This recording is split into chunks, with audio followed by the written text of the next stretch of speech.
Hey, what's up guys, it's ElasticSpyder here, and in today's video we've got a teamwork video. It's called Russian Bias, oddly enough. Since this is a longer video, I'm going to get right into the action. I don't want to waste any time, any of your guys' time, because I know it's super valuable. So we're looking at my point of view right here. You can see that by that little text in the top left hand corner.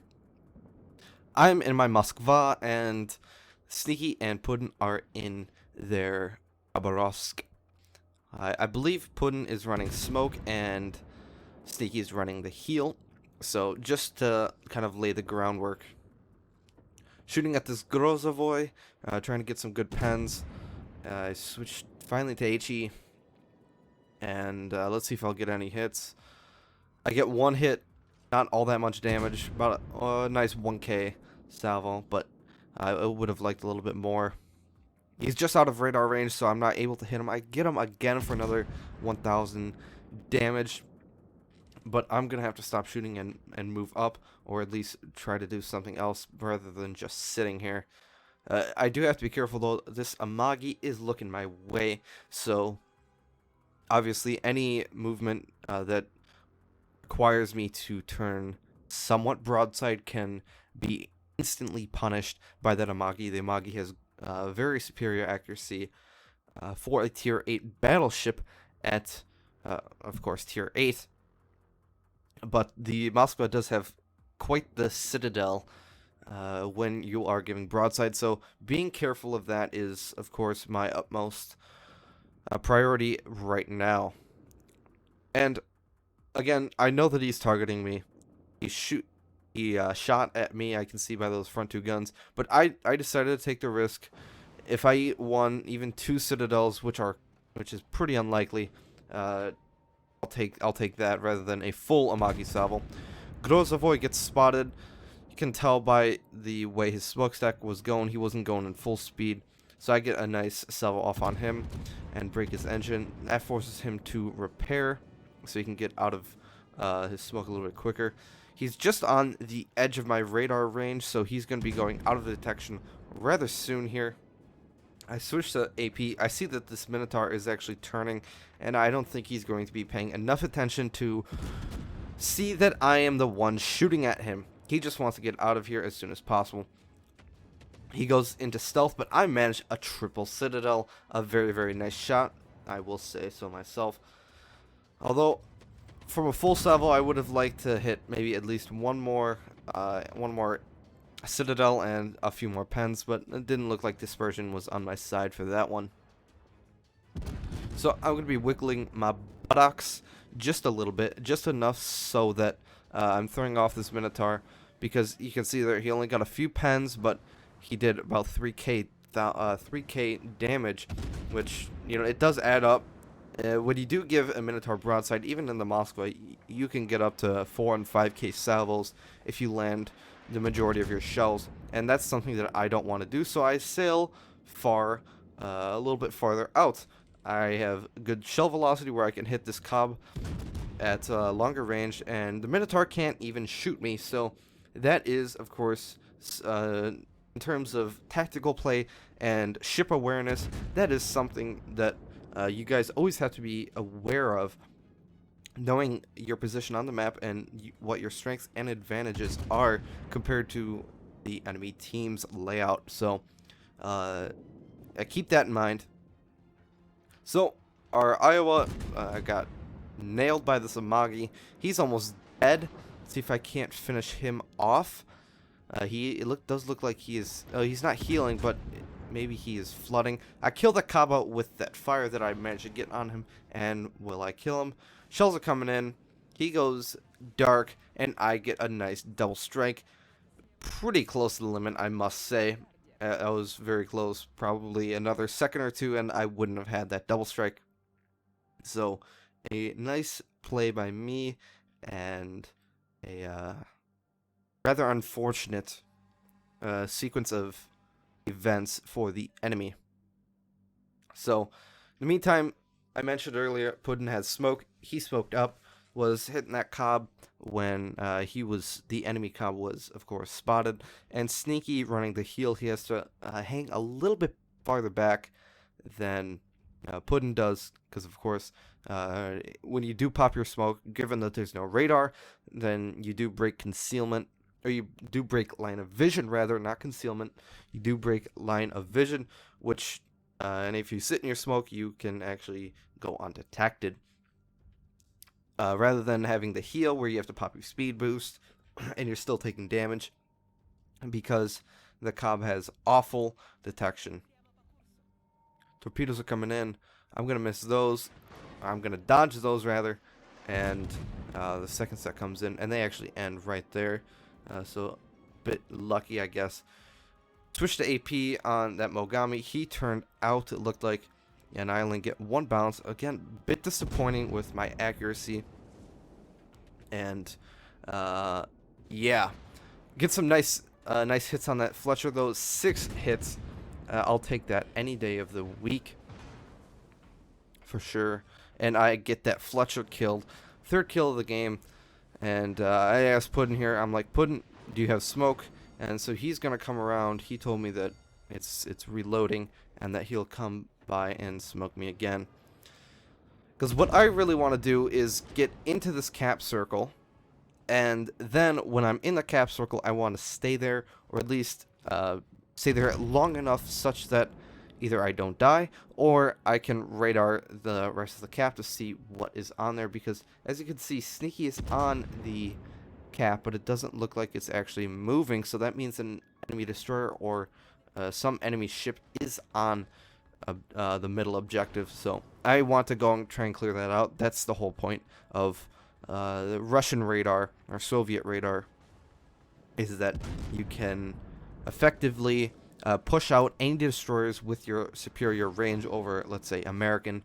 So kind of acts like, I guess, a pseudo carrier, because with a carrier you can move your planes in any which way and relatively fast, and spot a lot of ships with a good amount of ease.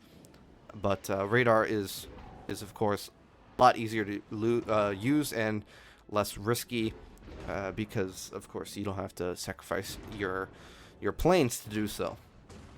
Minotaur is spamming me from the smoke. I'm trying to change my speed, going faster and then forward, slowing down, speeding up, and just to throw him off a bit. But of course, you know, it still hurts. It's a Minotaur at the end of the day. I'm going to be pushing in. I spoke of Puddin smoking me earlier, and he's going to do just that. Again, do have to be careful. You can see 3 people at one point were looking at me, and even 4 people. So I started to slow down, but now I'm going to speed up, because I know that people in battleships like to shoot at me when I'm slowing down. So again, that is something that you should incorporate into your gameplay. If you see you're going into smoke and you're taking a lot of fire, start to slow down, and then right when you're about to slow down, speed up too. And just to get that little burst of speed, and any shells that should have been going towards you will harmlessly miss. Of course, this is not foolproof, but it's a nice little tactic that I like to use. So this is, of course, Khabas smoke, so it doesn't last all that long. But I am in good comms with Puddin, and I can... okay, what is going on? I at least can know when the smoke is going down. Minotaur used his smoke. Bit of a mistake here. I will call myself out on this. I shot that salvo. Nice 3 citadels. For this one, I should have popped my radar. I really should have, because at the time I'm thinking, oh, you know, the Minotaur's citadel is very, very big. I don't have to worry about it. But I missed the citadel there. I get 1 lucky citadel there, but like, just use my radar. He was backing up the whole time, and on that previous salvo I could have landed many more citadels and he would be dead. So that is my fault. Of course, 5 ricochets. I spoke of the Minotaur being rather tanky against other cruisers. You can see that there. So I'm in a bad position. I didn't realize that the smoke was running out, and I actually die there. A bit of a miscommunication between myself and Puddin. But switching over to Sneaky Snake's perspective, he lands a torpedo on a lower health Montana, and he ends up killing him. Previously, he has done quite a lot for the team. Or I guess you could say for the team. He's done around 100k damage thus far, and now he's starting to pelt other ships like this Montana. It looked like he did actually repair two. And then I go in chat and say, Bismarck, what's wrong with you? He has been sitting in the back pretty much the whole game, so that's part of the reason why I reported him. Sneaky pops his speed boost. He is already on his last heal, so he has taken a lot of damage thus far, but he's going to need to get out of dodge rather quickly. Good news is Montana's not looking at him, but the Iowa is. Fortunately for him, Khabas is somewhat maneuverable, and while 2,700 damage is not the best, you do have a lot of HP in the Khabas. So Iowa looks like he's flooding, took those torpedoes, and Sneaky's going to try and finish him off. We really need to finish him off. 4v, 4v7, just before Sneaky Snake got that kill. A nice kill by him to finish off a low HP target. Something, again, if you want to win more games, you need to finish off low health targets. That's the point of finishing off targets. So at this point, Sneaky's gonna get back onto the cap. Our Bismarck is moving onto the cap. Sneaky sees a smoke cloud. Looks like it could have been the Shimakaze, but there's also Montana in the vicinity as well. So if he can land one torpedo and make him flood, and if he doesn't flood, he uses his damage control. Then when he pops out of smoke, then Sneaky can of course burn him. The worst case scenario would be that Sneaky gets no floodings and he just gets damage, or I guess the worst case is no torpedo hits at all. But when you see a smoke cloud and you're within torpedo range, you just go for it. The Khabas isn't known for its great torpedoes, nor is it known for its great torpedo damage.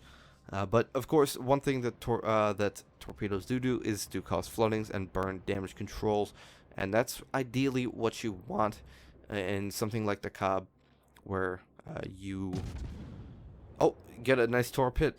Wasn't on that Montana, but was on something else. Wasn't that the Grozovoi? So probably the Shima. But I forgot what I was saying. But yeah, in the Khabas, usually you just use your torpedoes for area denial, or if there's a lot of ships clustered up, then you can use it for that. But even then, that's still kind of considered area denial.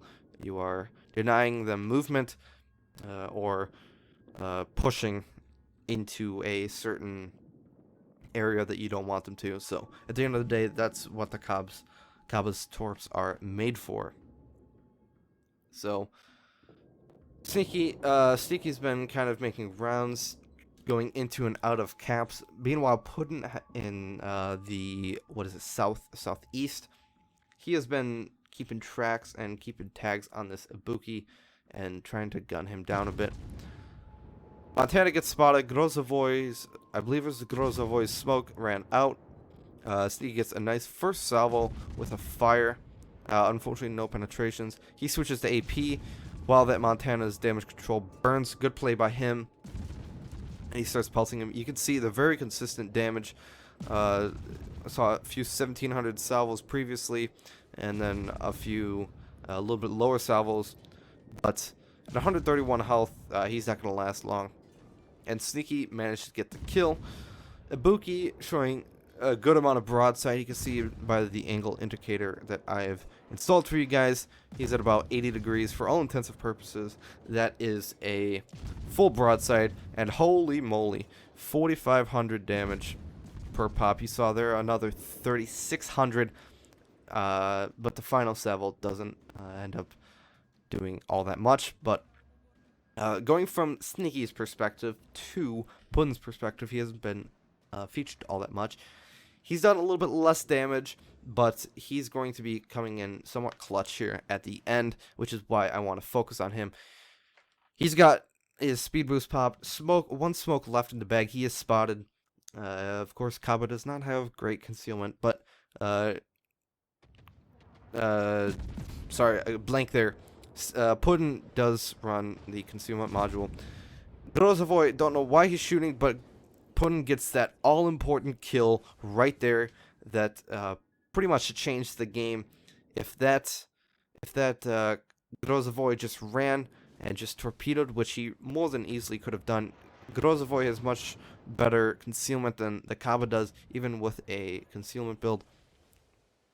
So I don't know why he did that. He could have just been running torps. I told Puddin to smoke up here. Just use it. Get that cap secured. And you can, of course, blind fire. And I told this rune that he needs to go and attack the Sabuki. Puddin sets a fire, and the rune finishes him off with a nice AP salvo. Good play by Puddin and Sneaky to delay and smoke and get this middle cap. This definitely secures their place in terms of points.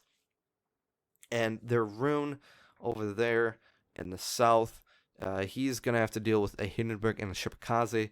Really, he really should be able to kill a Shimakaze. If he's got Hydro, there should be almost no worry of torps, but he decides to torpedo the Shimakaze.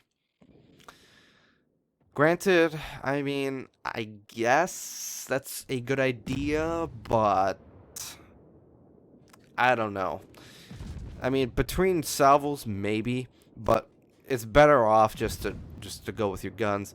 And Shima launches all 15 of his torps, of course, and the Shimakaze kills the rune. But again, Puddin coming in clutch, doing the damage that was needed to the certain ships at the right time was very, very important. He kills that Shimakaze. Hindenburg is sailing straight and stupid, and Puddin's going to launch torpedoes. Again, area denial. Don't want the Hindenburg coming in. And Sneaky's going to pop some more damage off him. He's got a Witherer and high caliber as well. And at this point, I told both of them, just run. You got 40 seconds left. You're going to get all 3 caps. The only way that this Hindenburg can kill you is if he spots you and then he kills both of you. And while one person is getting spotted and getting hammered, the other one can run away outside of their detection. 8.7 or 9.7 if you run concealment or not concealment. Hindenburg gets on cap, but it's all but over. 12 seconds remaining. And talk about Russian bias. Yes, thank you, guy in chat. This has been Russian bias for sure. Hope you guys enjoyed this video, and let's take a look at the screenshots. So let's look at the screenshots here. Looking at my screenshots, I managed around 600k credits, 10k XP, and I only got 1 medal. That was a double strike. I did die kind of early, kind of in the middle of the game, but managed to get 88,000 damage, 3 kills, and assisted base capture to my name. Looking at the team score, we can see TheSneakySnake was on top. I wasn't too far behind him, and then Puddin was just below me. So an amazing game and a stellar performance from all of us, and our team did their fair share too. Granted, it was a bit of a carry, but nonetheless, a good game. Damage distribution, a lot of AP. I try to use that a little bit more on the Moskva because it's Moskva. And then potential damage fired my way, 2.3 million, a little bit higher than I think my average. So I like to see that, of course. Finally, credits and XP. Walk away with 400 grand and nice 13,000 commander XP. Looking at the Sneaky Snakes screenshots, he made 600 grand. Same with me. A little bit less XP, 8,000, but he got Witherer, high caliber, and Confederate. It's a little bit more of a damage horde, as you can see. 3 assisted base captures, 3 kills, and pretty well played game overall. I'm gonna skip the team score because you guys already saw that. Damage distribution, 2 torpedo hits landed for around 10k. And then HE and AP are pretty even for the most part. Fires and flooding, of course, you got Witherer, so most of those are going to come from those fires, because the Khabas is infamous for, or famous for that, whatever, however you want to say it. Potential damage shot Sneaky's way 1.46 million. Again, a little high for a destroyer, but at the same time, you could argue that it wasn't all that high. But in any case, a good game by him. Credits and XP. He walked away with 350 grand and a little bit under 12, a little bit over 12k Commander XP. Finally, oops, wrong way. We're gonna have to go back in time. Sorry about that, guys. Got a lot of pictures. Puddin', on the other hand, he didn't fare too well, but he again did his fair share. 300, almost 400 grand credits, 8k XP, 62,000 damage, but he got one plane shot down. He got one plane shot down. That's very important. 2 ships killed and 2 assisted base captures as well. Looking at a detailed report, again, pretty similar to Sneaky's actually. 1.42 million potential damage fired his way. He's halfway towards his Witherer at 30,000 fire damage, but a lot more HE shot from Puddin toward his enemies. And then finally, credits and XP, he walks away with 250 grand. You can see that nice premium camo does a 60% deduction, or 50, and then the flag for an additional 10% gets it to 72 grand. That is very, very manageable. That's one of the ways you play T10s to kind of make money. And then almost 10k Commander XP. So overall, a great game. I hope you guys enjoyed this teamwork video. I know you guys really do like them, and you'll be excited for what's to come. Don't forget, we're almost at 1,000 subscribers, so if you haven't shared this video with your friends, please do so. You guys are going to love what's happening for 1,000. I can assure you of that. So I'm ElasticSpyder, guys. Take it easy, and I'll see you guys in the next video.